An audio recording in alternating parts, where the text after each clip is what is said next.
Assalamualaikum warahmatullahi wabarakatuh.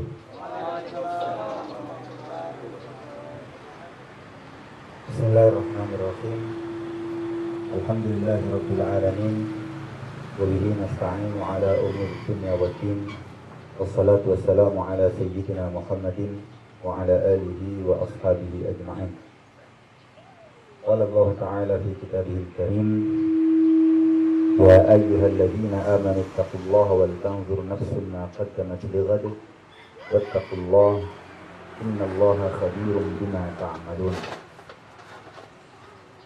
Wa qala Nabi sallallahu alaihi wasallam: Man yuridillahu bihi khairan yufaqqihhu fid din. Atau kama qala Nabi sallallahu alaihi wasallam. Teman-teman sekalian, pertama sekali, tidak ada kata yang pantas untuk kita ucapkan di dalam memaknai pertemuan kita pada sore hari ini kecuali ucapan Alhamdulillah. Kita bersyukur kepada Allah Subhanahu wa Ta'ala. Allah Subhanahu wa Ta'ala telah berikan banyak kenikmatan kepada kita.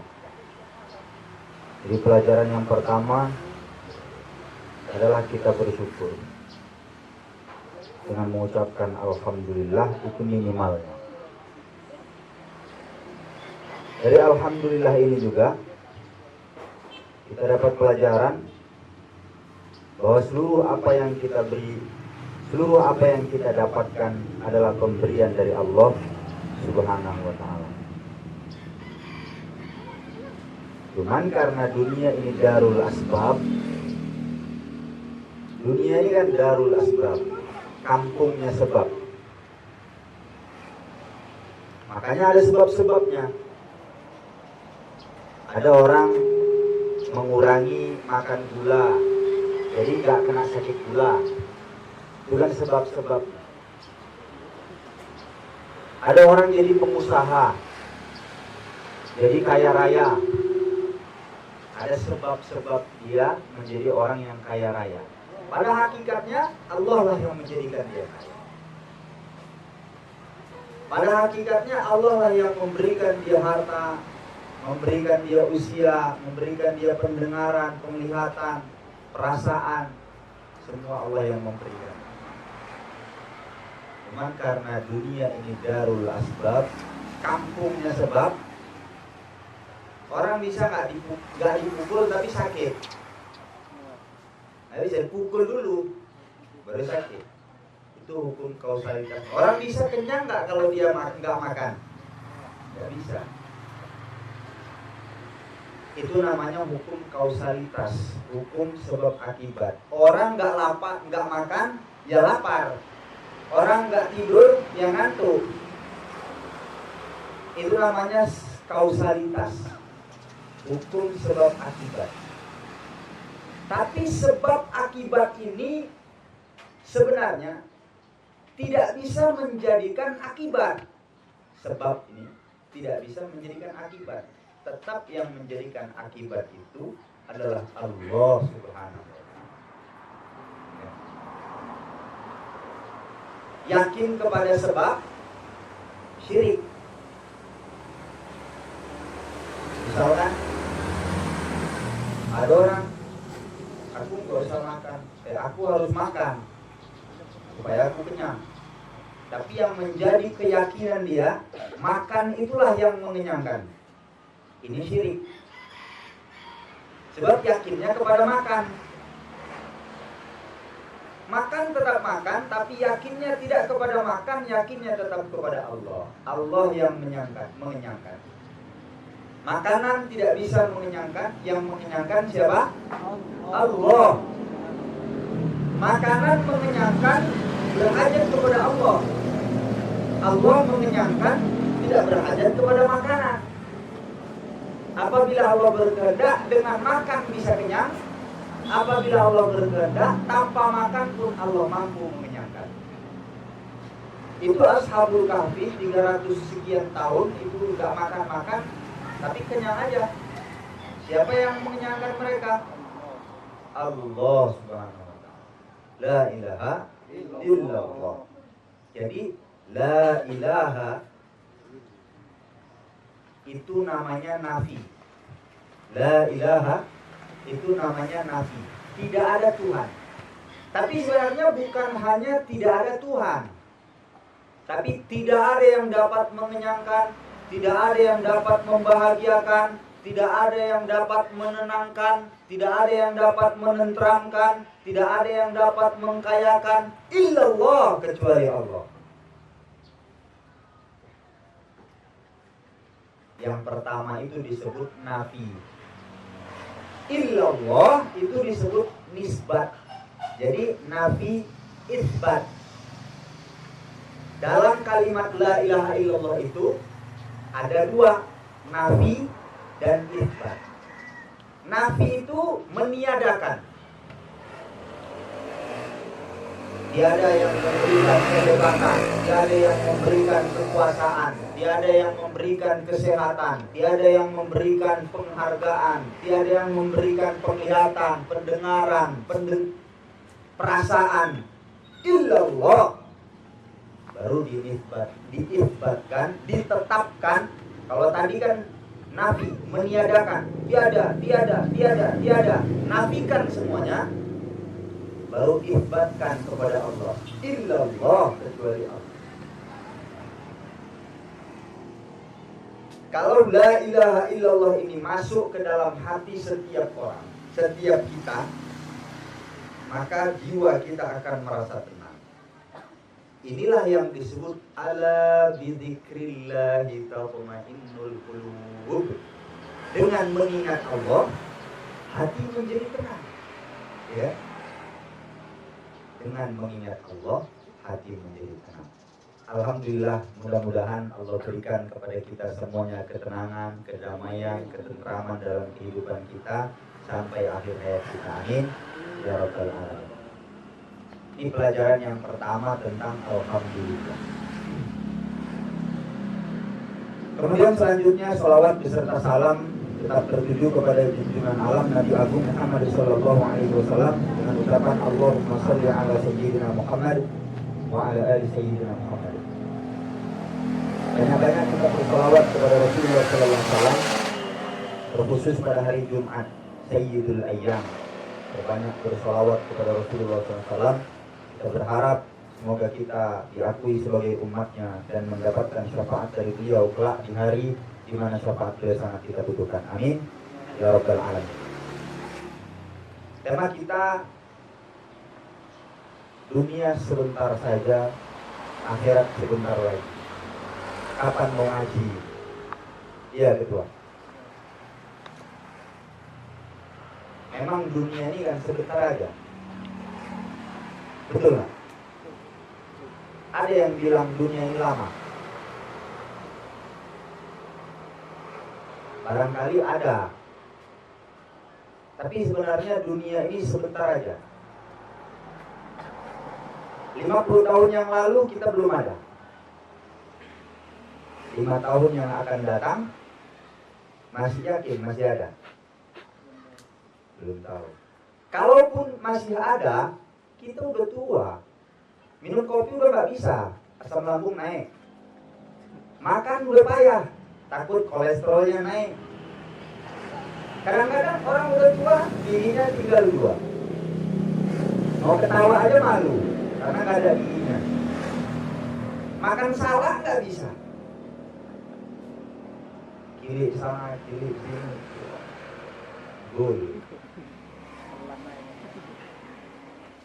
Dunia sebentar saja. Akhirat sebentar lagi. Karena di dalam Al-Quran akhirat itu disebut besok. Di dalam ayat yang saya bacakan di awal tadi, ya ayyuhalladzina amanu taqullaha wal tanzur nafsum ma qaddamat lighad. Wahai orang-orang yang beriman, kata Allah, bertakwalah kamu kepada Allah. Wal tanzur nafsum ma qaddamat lighad. Hendaklah setiap kamu, mau kamu laki-laki, mau kamu perempuan, mau kamu sudah menikah, kamu belum menikah, Mau kamu orang kota, mau kamu orang desa, mau kamu orang penguasa atau kamu rakyat biasa, hendaklah kamu wal tanzur nafsum ma qaddamat lighad, memperhatikan bekalmu untuk hari esok. Apa hari esok itu? Hari esok yang dimaksud di situ yaumul akhirah, hari akhirat. Hari akhirat itu disebut besok sebab sebentar lagi. Itu yang pertama. Yang kedua, nggak ada yang tahu kapan dia mati. Mau dia muda, mau dia tua, mau dia tinggal di mana, mau dia sudah punya anak atau belum punya anak, sudah menikah atau belum menikah, laki-laki atau perempuan, nggak tahu kapan meninggal dunia. Maka disebut sebentar lagi. Ketika pertanyaan dilontarkan, apa yang paling dekat? Bukan urat nadi, bukan istri, bukan anak yang paling dekat. Apa yang paling dekat dalam kehidupan manusia? Sesuatu yang paling dekat dalam kehidupan manusia adalah kematiannya. Sebab gak ada yang tahu. Ada di Perumnas waktu itu menikah. Seminggu pernikahan, berangkat ke ladang, manen. Ya. Duduk-duduk istirahat manen, duduk-duduk di gubuk-gubuk. Ada orang mau pergi ke warung beli rokok. Beliau titip, kasih uang, belikan dulu bodrek ya. Aku sakit kepala nampaknya. Dibelilah bodreknya ke warung. Orangnya belum balik bawa bodrek, orangnya sudah meninggal. Inna lillahi wa inna ilaihi raji'un. Siapa sangka pesan dulu kopi, nampaknya enggak kali belum kopi. Kopinya belum datang, orangnya meninggal dunia. Bisa jadi enggak? Bisa. Ada orang mau menikah, semuanya dipersiapkan, hari H sudah disiapkan. Tahu-tahu meninggal dunia. Jadi meninggal ini memang harus diingat-ingat supaya kita sadar betul bahwa akhirat sebentar lagi. Dunia sebentar lagi, dunia sebentar saja, akhirat sebentar lagi. Kalau kita sudah tahu dunia ini sebentar saja, kalau kita susah cuma sebentar aja. Kalau kita senang cuma sebentar aja. Yang menjadi ketentuan bukan senang dan susah di dunia, tapi yang menjadi ketentuannya bagaimana saya nanti senang di akhirat. Jangan sampai saya susah nanti di akhirat. Inilah yang menjadi patokan dalam kehidupan. Mau saya orang muda, mau saya orang tua, saya sudah menikah atau saya masih lajang, yang menjadi ketentuan dalam hidup saya bagaimana saya senang di akhirat nanti. Ya kan? Kalaupun saya mau jadi pengusaha supaya jadi kesenangan saya nanti di akhirat. Kalau saya mau berangkat ke sana, kalau saya mau berangkat ke situ, yang menjadi motivasi dalam kehidupan saya, dalam setiap gerak-gerik saya adalah bagaimana saya mengumpulkan bekal untuk di akhirat. Di akhirat itu ada jembatan Sirat, yang mana jembatannya satu helai rambut dibelah 7. Bagaimana mungkin ada rambut satu helai dibelah menjadi 7 dan itu menjadi jembatan buat kita? Jangankan rambut satu helai dibelah 7, rambut satu saja kalau kita mau lewat apa bisa? Nggak bisa. Ini menunjukkan apa? Jembatannya tidak ada. Untuk membuat jembatan itu di dunia, duduk dalam pengajian, makanya di temanya kapan mau ngaji, itu namanya kapan mau buat jembatan. Nanti kalau ngajak kawan-kawan mau pengajian, mau buat jembatan nggak? Gitu, ya kan? Buat jembatan gitu. Jadi orang bingung, jembatan apa? jembatan Sirat supaya kita selamat dari neraka jahanam. Masya Allah. Ini baru pemuda-pemuda yang nasya'a fi ibadatillah. Syabun nasya'a fi ibadatillah. Jadi ada 7 golongan yang mereka akan mendapat naungan arus, di mana ketika itu tidak ada naungan kecuali naungan Allah. Ada 7 orang, salah satunya siapa? Syabun nasya'a fi ibadatillah. Anak-anak muda yang mereka tumbuh berkembang dalam ketaatan kepada Allah. Tempat bermainnya, tempat pengajian di teko, ya kan? Tempat bermainnya di masjid, tempat-tempat orang taat kepada Allah. Jangan main di hadwa'u, mainnya di detun. Ya dugem lah, joget lah bawaannya. Main-main di teko, ada main ya. Ceritanya pun cerita usaha, cerita kebesaran Allah, ya kan? Ganti circle-nya, ya kan? Kalau ada circle yang sia-sia, lebih bagus kita tinggalkan. Sekarang yang kita pikirkan, dalam setiap tindak tanduk kehidupan, adakah yang saya buat ini menjadi bekal kelak di akhirat? Duduk-duduknya, jalan-jalannya, main-mainnya, ada nggak ini jadi bekal nanti di akhirat? Atau hanya menjadi penyesalan kelak di akhirat? Jangankan orang yang nggak punya bekal, jangankan orang yang nggak punya bekal, orang yang punya bekal, orang yang sudah masuk surga itu menyesal. Apa kata Nabi SAW? Laisa yatahassaru ahlul jannah. Tidak akan menyesal penduduk surga. Tapi ada pengecualiannya. Illa ala sa'atin marrat bihi lam yadhkurullaha ta'ala fiha. Kecuali saat-saat yang mereka lalui tanpa ada ketaatan kepada Allah di dalam, tanpa ada zikir kepada Allah di dalam, tanpa ada unsur agama di dalamnya.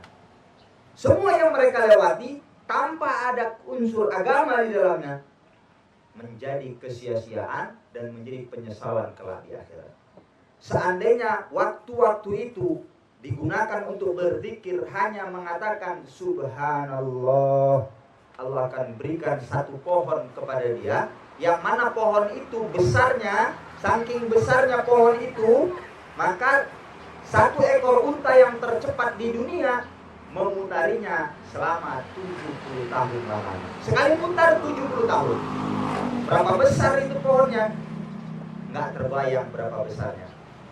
Pohon di surga itu beda sama pohon di dunia. Kalau pohon di dunia barangkali hanya bisa digunakan untuk tempat berteduh saja, ya kan? Berteduh, udah gitu aja. Paling-paling pohonnya ditebang, dijadikan meja, dijadikan kursi, sudah itu saja. Kalau pohon-pohon di surga itu bisa dibuat untuk tempat berteduh, dan daun-daunnya ketika bersentuhan satu dengan yang lainnya akan menjadi nada-nada yang indah, menjadi alunan-alunan musik yang luar biasa. Betapa indahnya, betapa bahagianya orang yang duduk di dalam surga. Biarlah saya susah-susah duduk di teko dengan pengajian, biarlah hari ini saya susah-susah untuk mengerjakan sholat pagi-pagi, subuh-subuh sudah berangkat ke masjid. Biarlah hari ini saya susah-susah mengorbankan waktu saya. Biarlah hari ini di dunia yang sebentar saja saya susah-susah di dunia, saya korbankan harta saya, waktu saya, diri saya untuk agama, supaya saya menikmati indahnya surga yang luar biasa. Dan saya akan senang untuk selama-lamanya. Gak cukup selama-lamanya. Selama-lamanya. Abadan. Karena dalam Al-Quran itu abadan, abada. Gak cukup selamanya itu sekali, gak cukup. Abadan, abada. Selama-lamanya. Kalimat ini disebut litakid, untuk menguatkan, untuk menekankan betapa akhirat itu selama-lamanya. Imam Ghazali menggambarkan selama-lamanya itu di dalam kitab Ihya Ulumuddin sebagaimana Dalam satu bumi ini ada butiran-butiran jagung, dipenuhi butiran-butiran jagung. Lalu setiap 100 tahun sekali ada seekor burung yang mengambil butiran jagung itu satu persatu, setiap kali 100 tahun. 100 tahun ambil satu, 100 tahun ambil satu. Berapa lama itu jagungnya habis? Tapi jagung itu akan habis juga suatu saat nanti. Dan akhirat tidak ada habisnya. Akhirat jauh lebih lama daripada itu. Seandainya kita susah di akhirat, susahnya lama sekali. Seandainya senang di akhirat, senang untuk selama-lamanya. Lalu bagaimana caranya supaya senang kita selama-lamanya di surga nanti? Poin yang pertama, kapan mau ngaji? Kenapa harus ngaji? Karena ketakwaan akan dapat diraih ketika kita mengetahui apa yang diperintahkan oleh Allah, apa yang dilarang oleh Allah. Bagaimana mungkin manusia ini bisa mencapai ketakwaan kepada Allah sementara apa yang diperintahkan nggak tahu, apa yang dilarang juga nggak tahu? Apa batasan-batasan menutup aurat bagi perempuan? Apa batasan-batasan suami menafkahi istri?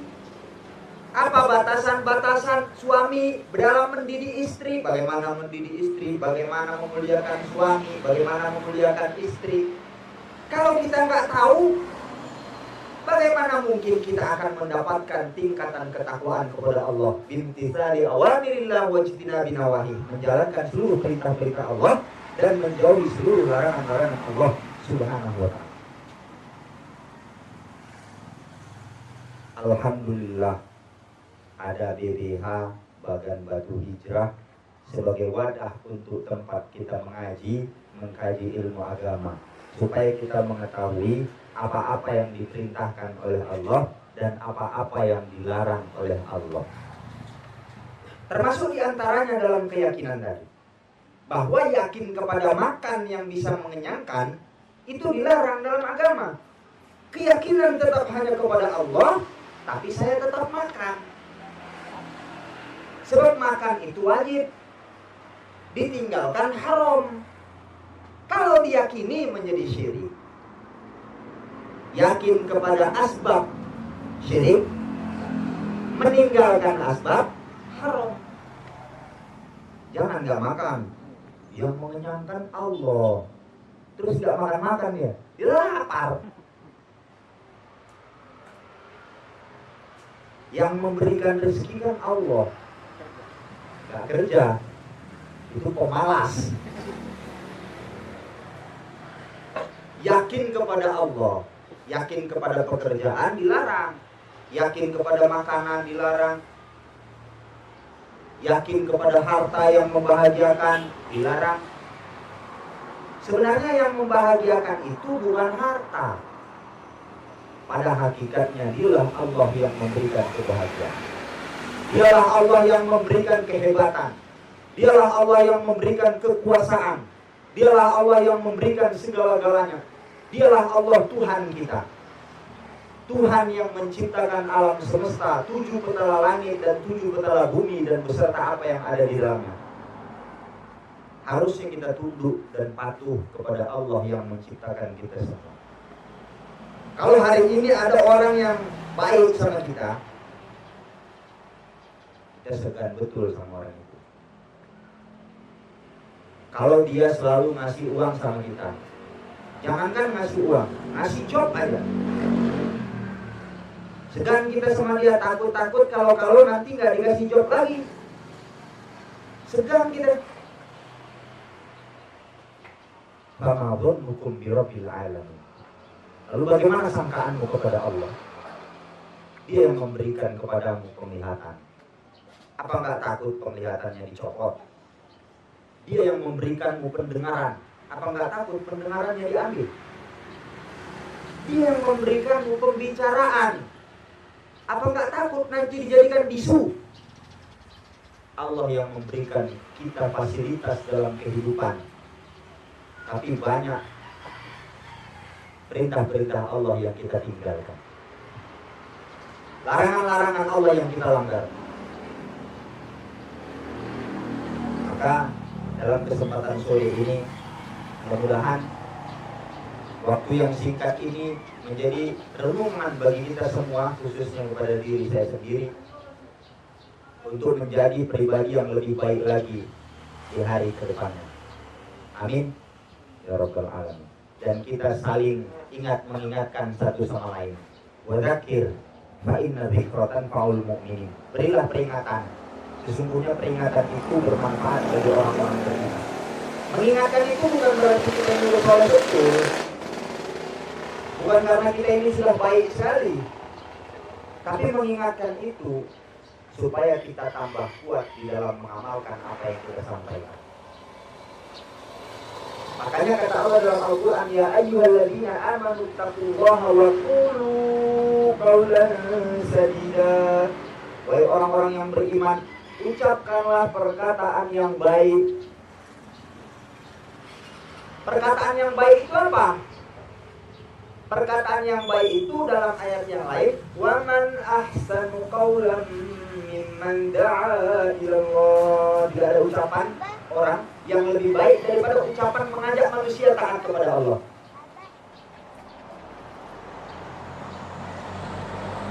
Tidak ada ucapan selain ucapan mengajak manusia taat kepada Allah. Itulah yang lebih baik, yang paling baik. Mengajak ngaji, ya kan? Pengajian, ayo pengajian. Ini termasuk da'ilullah, mengajak manusia taat kepada Allah. Cerita-cerita kebesaran Allah, ini da'ilullah, mengajak manusia taat kepada Allah. Tidak ada ucapan yang lebih baik daripada ucapan ini. Kalau orang sudah mengucapkan ini, apa janji Allah? Yuslih lakum a'malakum wa yaghfir lakum dzunubakum. Allah akan ampunkan dosa-dosa kamu. Allah akan perbaiki diri kamu. Yuslih lakum, Allah perbaiki diri kamu. Wa yaghfir lakum dzunubakum, Allah akan ampunkan dosa-dosa kamu. Dan ini sebenarnya MLM yang luar biasa. Tahu MLM? Multi level marketing. Saya dulu di Semarang sempat ikut MLM, tapi ketipu 15 juta. Tapi ternyata ada MLM yang luar biasa. Bukan hanya 15 juta, tapi mengorbankan harta kita, waktu kita, diri kita. Tapi gajiannya bukan di dunia. Nanti gajiannya di akhirat. Ya kan? Ajak orang banyak-banyak pengajian, ajak orang banyak-banyak, ya kan? Sekiranya dia dapat pahala, kita akan dapat pahala sebagaimana yang dia dapatkan. Kalaulah kita duduk di sini dapat pahala 10, orang yang kita ajak dapat pahala 10 juga, maka kita akan dapat pahala dia yang 10 tanpa mengurangi pahala dia yang 10. Maka pahala kita 10 dapat dari dia 10, maka menjadi 20. Lalu bagaimana kalau bawa orang 2? Kalau bawa orang 3, bawa sebanyak-banyaknya orang untuk duduk dalam pengajian, ya kan? Nanti sampaikan cerita, ya kan? Apa yang dikaji, apa yang dibahas ketika pengajian, sampaikan kepada kawan-kawan. Setiap apa yang kita dengar, sampaikan. Niatul amal wa tabligh, niat mengamalkan dan menyampaikan. Duduk dalam pengajian ini untuk kita amalkan dan kita sampaikan. Bukan hanya diamalkan saja, tapi disampaikan juga. Bukan kita mau jadi ustadz, bukan, tapi kita mau mengamalkan perintah Rasulullah Sallallahu Alaihi Wasallam. Balighu anni walau ayat. Maka teman-teman sekalian, mudah-mudahan kajian yang singkat ini memberikan renungan kepada kita semua bahwa dunia sebentar saja dan akhirat sebentar lagi. Ayo kita sama-sama mengaji. Barangkali di sana sini terjadi kesalahan dan kesilapan baik tingkah laku maupun ucapan di dalam penyampaian, maka dengan kerendahan diri mohon kiranya saya dimaafkan. Barangkali dari teman-teman ada yang ingin bertanya, monggo dipersilakan.